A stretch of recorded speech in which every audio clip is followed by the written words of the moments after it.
যুক্তরাষ্ট্রে অভিবাসন নীতি ও নিরাপত্তা নিয়ে রাজনৈতিক অচল অবস্থা আরও তীব্র হয়েছে। মার্কিন প্রেসিডেন্ট ডোনাল্ড ট্রাম্প ঘোষণা দিয়েছেন যে সোমবার থেকে দেশের বিভিন্ন বিমানবন্দরে ফেডারেল অভিবাসন এজেন্ট মোতায়েন করা হয়েছে। এনবিসি নিউজ জানিয়েছে, ট্রাম্প বলেছেন বিমানবন্দরে US immigration and customs enforcement বা আইসি এজেন্টদের কাজের মধ্যে থাকবে দেশে প্রবেশ করা অবৈধ অভিবাসীদের তাৎক্ষণিক গ্রেপ্তার। এই ঘোষণা এসেছে এমন সময় যখন যুক্তরাষ্ট্রের স্বরাষ্ট্র দপ্তর ডিপার্টমেন্ট অব হোমল্যান্ড সিকিউরিটি বা ডিএইচএস-এর অর্থায়ন নিয়ে সিনেটে রিপাবলিকান ও ডেমোক্র্যাটদের মধ্যে তীব্র অচল অবস্থা চলছে। ফেব্রুয়ারির মাঝামাঝি থেকে আংশিক শাটডাউন চলায় পরিস্থিতি আরও জটিল হয়ে উঠেছে। সিনেটে একটি গুরুত্বপূর্ণ ভোটে ডেমোক্র্যাটদের প্রস্তাবিত টিএস-এর জন্য আলাদা অর্থায়ন বিল রিপাবলিকানরা আটকে দিয়েছে। এর ফলে বিমানবন্দরের নিরাপত্তায় দায়িত্বে থাকা ট্রান্সপোর্টেশন সিকিউরিটি অ্যাডমিনিস্ট্রেশন কর্মকর্তারা বেতন ছাড়াই কাজ করতে বাধ্য হচ্ছেন।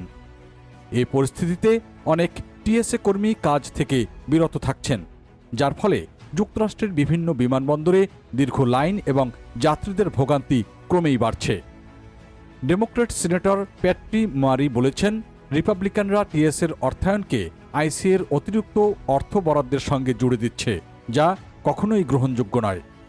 অন্যদিকে রিপাবলিকানদের দাবি, ডেমোক্র্যাটদের কারণেই এই সংকট তৈরি হয়েছে। সিনেটর সংখ্যাগরিষ্ঠ নেতা জন থুনি বলেছেন, ডেমোক্র্যাটরা ডিএইচএস-এর অর্থায়ন আটকে দিয়ে বিমানবন্দরের পরিস্থিতি আরও খারাপ করেছে। ডেমোক্র্যাট নেতা চক শুমার পাল্টা অভিযোগ করে বলেছেন, কর্মী ও যাত্রীদের রাজনৈতিক খেলায় জিম্মি করা হচ্ছে। তিনি শর্তহীনভাবে টিএসএ কর্মীদের বেতন দেওয়ার আহ্বান জানিয়েছেন। এদিকে আইসি সংস্থাটি শাটডাউনের প্রভাবের বাইরে রয়েছে, কারণ গত বছর পাশ হওয়া ট্রাম্পের বড় আইন প্যাকেজ থেকে তারা অতিরিক্ত $75 বিলিয়ন পেয়েছে। ডেমোক্র্যাটরা আগে থেকেই আইসি এজেন্টদের ওপর নতুন বিধিনিষেধ আরোপের দাবি জানিয়ে আসছে। এর মধ্যে রয়েছে পরিচয়পত্র বাধ্যতামূলক করা এবং মুখ ঢেকে অভিযান চালানোর ওপর নিষেধাজ্ঞা।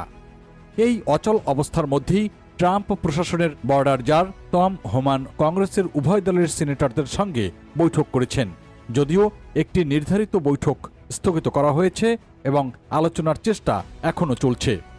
বিশ্লেষকরা বলছেন, বিমানবন্দরে আইসি মোতায়েনের সিদ্ধান্ত যুক্তরাষ্ট্রের অভিবাসন নীতি নিয়ে বিতর্ক আরও উস্কে দিতে পারে এবং সাধারণ যাত্রীদের উপর এর প্রভাব পড়তে পারে সরাসরি।